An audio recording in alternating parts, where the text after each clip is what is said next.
ሶፍ አባይ እንደተባለው ነው። ራሱን ችሎ ፋና ኢቢሲ ነው። ኪንግ ሶፍ አባይ ትልቅ ስራ የሚሰራ ተቋም ነው።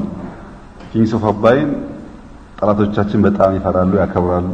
እኛ ደግሞ በጣም እናናንቃለን። ይሄ ደግሞ እኛ ኢትዮጵያዊነታችን የራስ ማራከስ ማንነታችን ስለሆነ ካልሆነ በቀር እናንተ የምትሰሩት ስራ ብዙ አይን ገልጧል።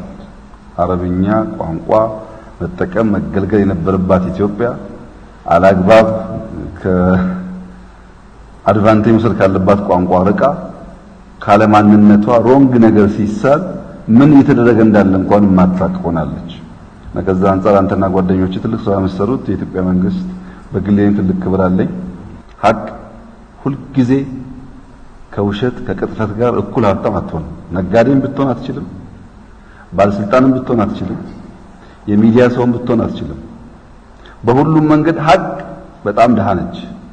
የራሷ ዲግኒፋይድ ማንነት ቢኖራት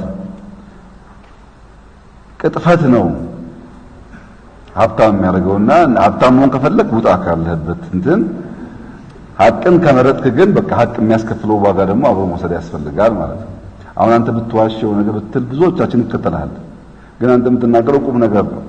ትሰማለህ፣ ለምን እንደተነገረ ታያለህ፣ ኖት ትይዛለህ፣ ላይፍ ትተረጉማለህ። ኢትዮጵያዎች ንቁ እንዲተባላችሁ ነው ትላለህ።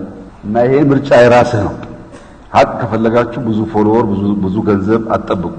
ራሱ ሀቅ ገንዘብ ስለሆነ ማለት ነው። ይሄ በየትኛውም የሥራ መስክ